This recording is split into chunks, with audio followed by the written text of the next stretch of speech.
Hi everyone, I'm Jennifer from English with Jennifer. Vocabulary requires a lot of brain work. You know why? It's not just about learning what a word means. You need to learn how to use it. Take, for example, the word due. When I say my report is due tomorrow, what does that mean?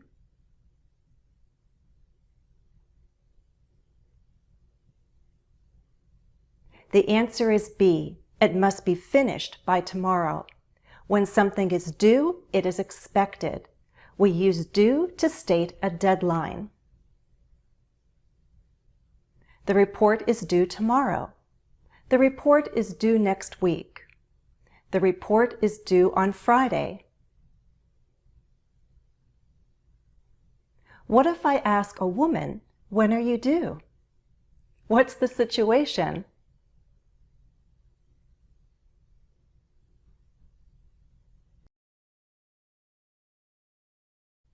The answer is C. She's going to have a baby. A pregnant woman has a due date. We ask, when are you due? The due date is when the baby is expected to be born. The baby is due in September. The baby is due next month. You know what else has a due date? Library books.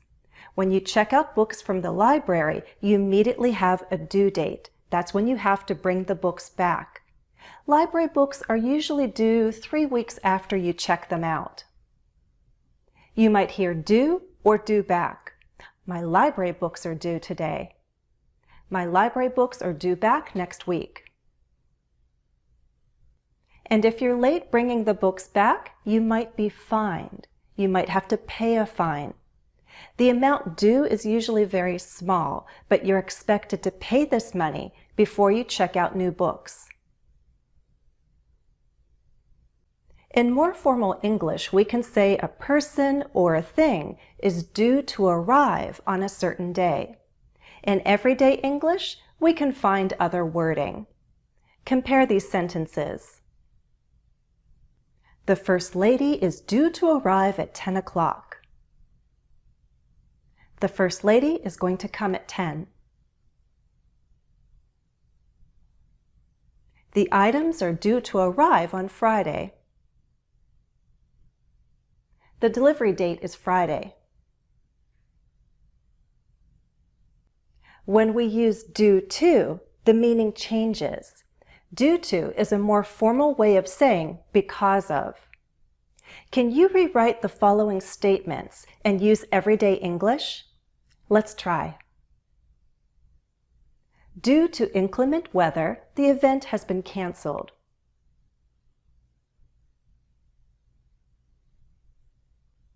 I'll give you a hint. I suggest avoiding the passive and using an active verb. They canceled the event because of the weather. Company expenses often increase due to human error.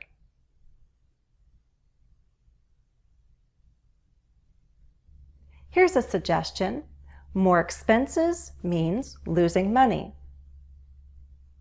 How about saying, companies often lose money because of human error? Just remember, if you use due to, it sounds rather formal. And due to is followed by an object. Use a noun or a noun phrase. Got it? Don't say, due to people make mistakes. Say, due to mistakes, or due to human error.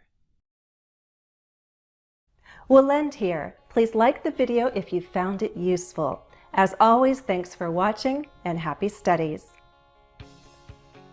Everyone, visit me on Patreon. You can join to support my online work, get live lessons and bonus videos, and some of you may even want a monthly one-on-one video call. Follow me on Facebook, Twitter, and Instagram. Why not join me on Patreon? And don't forget to subscribe on YouTube.